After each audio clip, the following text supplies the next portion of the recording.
A dan B, kemudian di atasnya diletakkan balok bermassa 2 kg. Nah, di sini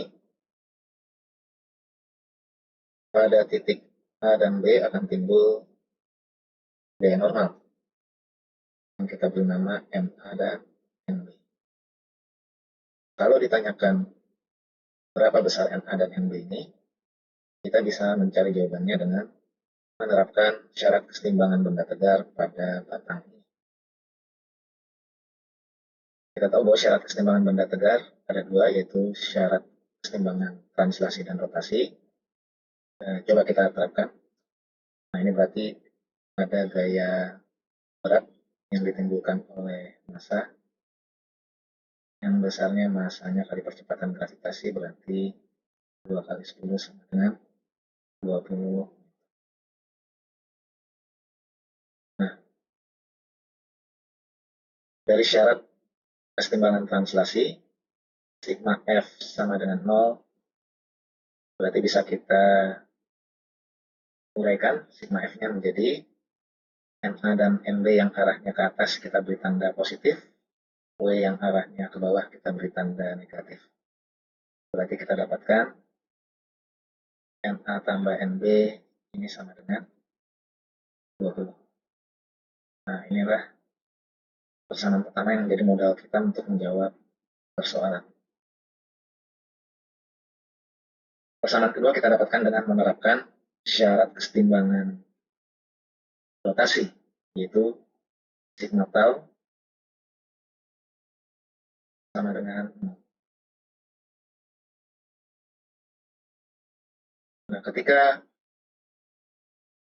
Nah, untuk menentukan momen gaya yang ditimbulkan oleh ketiga gaya ini, kita perlu menentukan titik acuan yang kita jadikan sebagai poros putaran.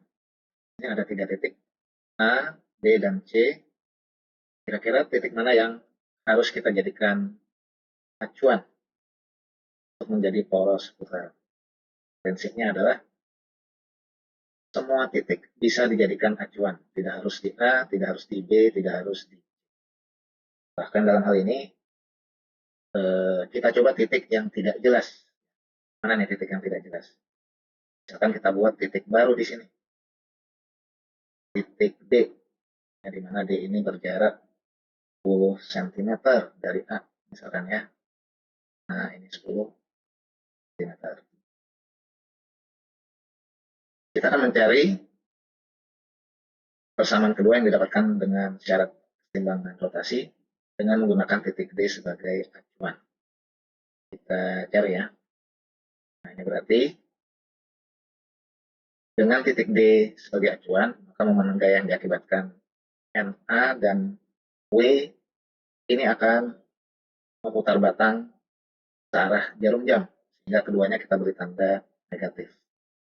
Sebaliknya, momen gaya yang ditimbulkan oleh NB ini akan memutar batang berlawanan arah dengan jarum jam, sehingga ini yang kita beri tanda positif. Sehingga bisa kita tuliskan momen gaya yang ditimbulkan NB dikurang momen gaya yang ditimbulkan oleh NA kurang momen gaya yang ditimbulkan oleh W ini sama dengan. Nah, momen gaya yang ditimbulkan oleh NB ini berarti X NB dikali NB. Momen gaya NA berarti X NA dikali NA, dan momen gaya yang ditimbulkan oleh W berarti XW kali W. Nah, dengan kita masukkan nilainya, XMB berarti dari B ke titik D, ini berarti jaraknya 10 cm. Nah, semua jarak kita buat dalam cm, berarti 40 kali NB ini yang mau kita cari, kurang XNA berarti dari NA ke titik D ini 10 cm. Jadi 10 kali NA kurang XW berarti dari W ke titik D ini 20 cm. Jadi 20 kali W-nya adalah sama dengan semuanya kita bagi 10 biar mudah. Berarti 4 ND kurang NA ini sama dengan 4. Nah, persamaan kedua yang menjadi modal kita untuk menyelesaikan persoalan. Kita punya dua persamaan dengan dua variabel NA dan ND, kita bisa gunakan eliminasi untuk mencari nilai NA dan ND.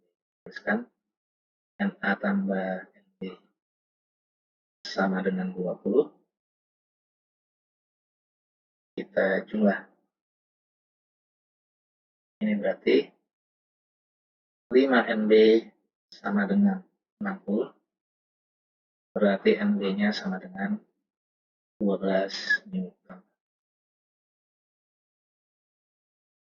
NB-nya ketemu berarti NA-nya bisa dicari. Dari persamaan 1 berarti NA sama dengan 20. NB berarti sama dengan 20 kurang 12 sama dengan 8 Newton. Nah, ternyata ketemu jawabannya. NA-nya 8 Newton dan ND-nya 12 Newton. Nah, ini membuktikan bahwa titik manapun pada batang ini bisa dijadikan acuan. Ya, bisa titik A, bisa titik B, bisa titik C, bahkan titik yang tidak jelas seperti D pun bisa dijadikan titik acuan. Nah, kalau semua titik bisa dijadikan acuan, berarti kita harus pintar-pintar memilih titik mana yang paling menguntungkan untuk dijadikan titik acuan. Nah, dalam memilih titik acuan ini mungkin ada beberapa hal yang perlu kita perhatikan. Pertama, titik acuan itu yang kita pilih sebaiknya adalah titik yang banyak gaya yang bekerja di titik tersebut. Kenapa? Karena kalau di titik yang banyak gayanya kita jadikan titik acuan, maka momen gayanya menjadi 0 sehingga mengurangi kerumitan dari persamaan kita. Kalau semua gaya yang bekerja di titik acuan kan momen gayanya jadi 0. Ya. Ini akan mengurangi kerumitan persamaan yang kita buat. Nah, kita lihat di sini titik A, titik C, dan titik D sama-sama ada satu gaya. Nah, pertimbangan yang kedua adalah pilih titik yang besar gayanya belum diketahui. Ini juga untuk mengurangi kerumitan persamaan yang ditimbulkan. Di titik C ini W-nya sudah diketahui. Di titik A dan D, NA dan ND belum diketahui. Maka kalau kita menjadikan titik A atau titik D ini sebagai acuan, ini akan menguntungkan. Karena nilai NA yang belum diketahui ini akan hilang dari persamaan. Nah, berarti dalam kasus kita ini, titik yang menentukan untuk dijadikan titik acuan adalah titik A atau titik B. Sekarang tugas kamu, coba selesaikan lagi persoalan ini, cari NA dan NB, tapi sekarang dengan menggunakan titik acuan titik A ya sebagai poros putaran. Dari nilai NA dan NB-nya hasilnya harus sama ya. NA-nya harus ketemunya 8 Newton, NB-nya harus ketemunya 12 Newton.